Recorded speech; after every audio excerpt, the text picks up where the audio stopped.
안녕하십니까.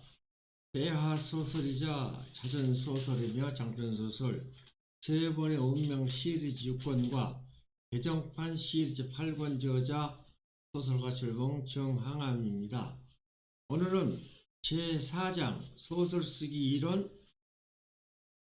소설의 3요소인 주제, 구성, 문체 중 두 번째인 구성에서 소설의 구성 단계에 대해 강의하겠습니다.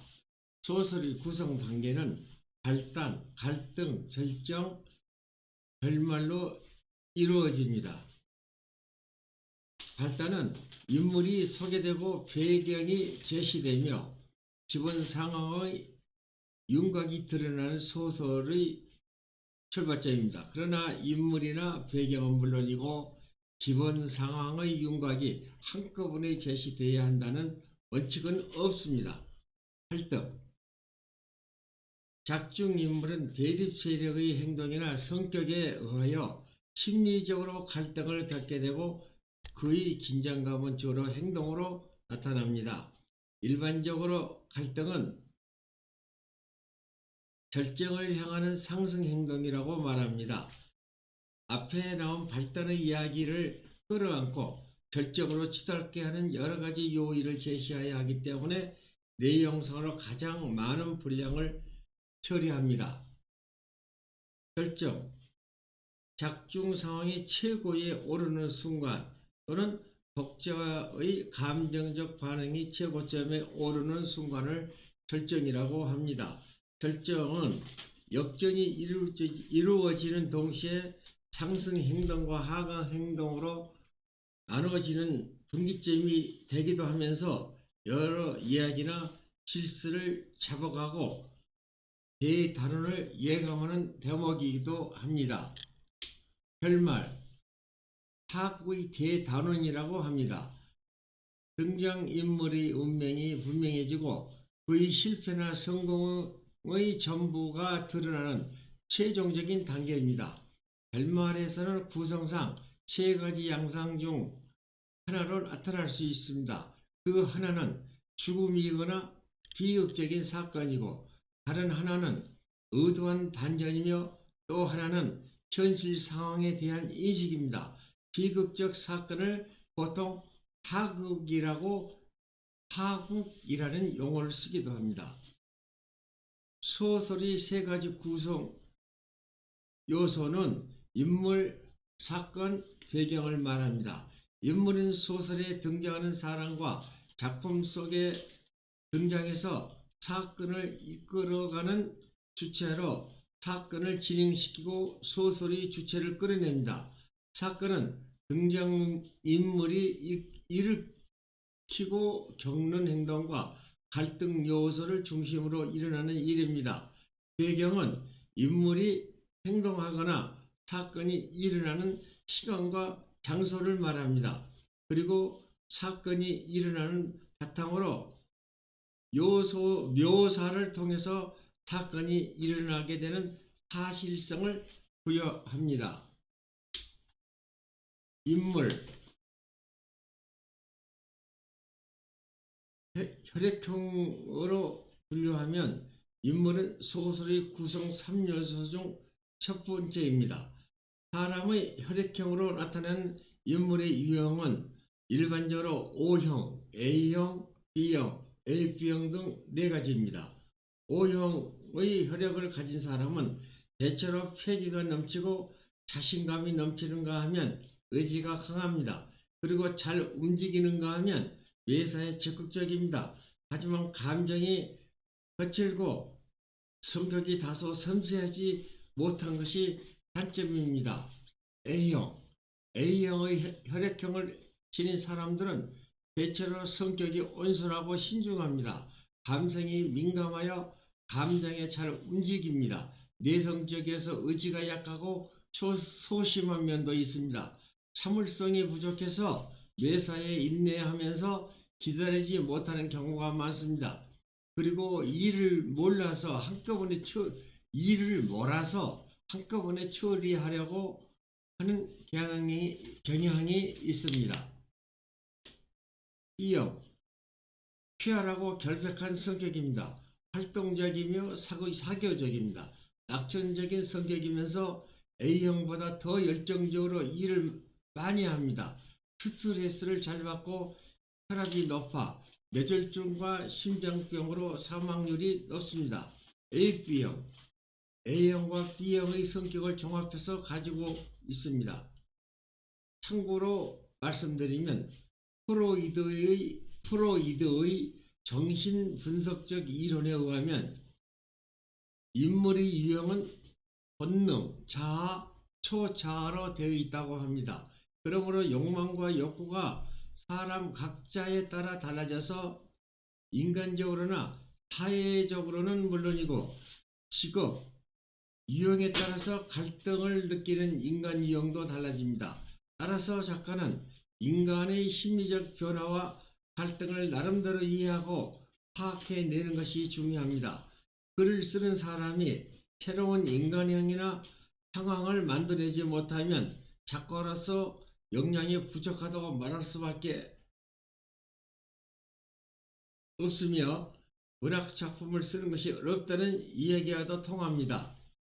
위대한 작가는 사상가이며 철학가이기도 한 이유가 바로 그런 데 있습니다.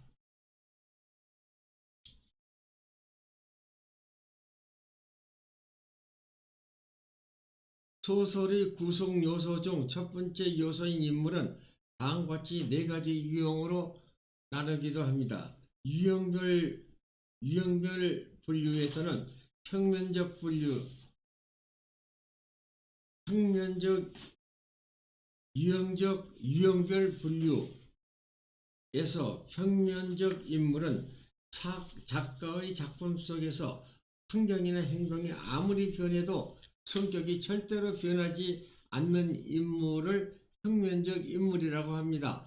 평면적 인물은 쉽게 기억되고 알아볼 수 있습니다.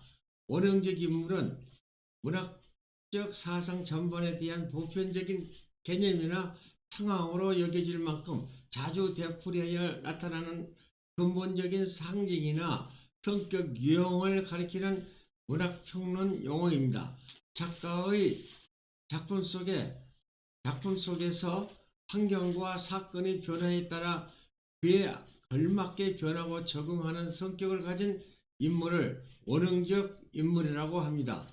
원형적 인물은 격정적이고 정서 결핍증과 의지 박약이라는 단점을 가지고 있으면서도 누구와도 서로 통할 수 있는 인물입니다.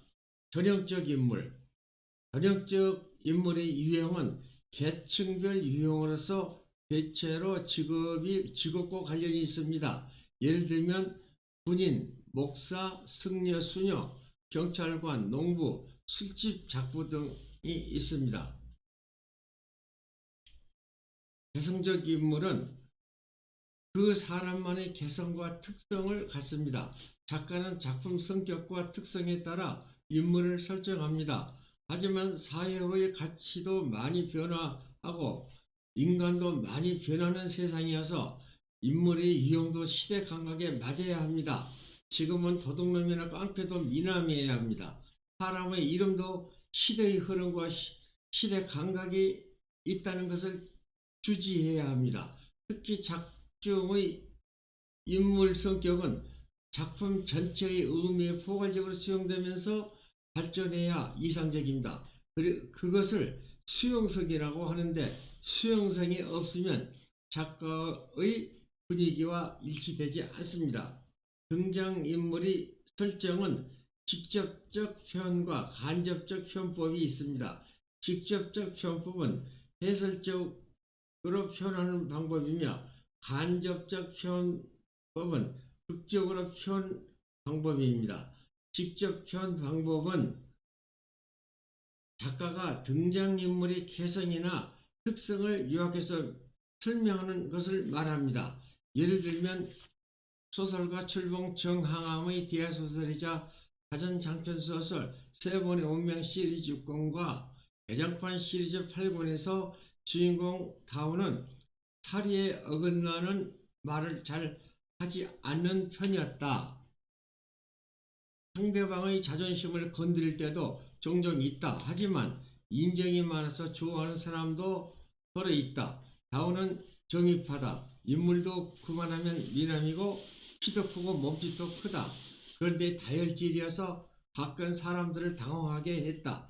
이렇듯 작가가 인물을 해설적으로 묘사하는 것을 직접적 표현 방법 또는 해설적 표현 방법이라고 합니다. 간접적 표현 방법 또는 극적 표현 방법은 등장인물이 언어나 행위를 중심으로 인물이 표현되는 것을 말합니다.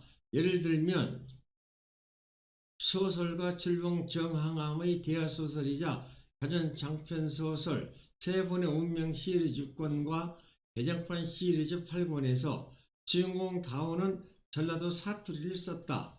17세에 고향을 떠나서 인천으로 타향살이를 떠나온 다음 현재까지 76세가 되도록 사는 동안 표준말을 썼다.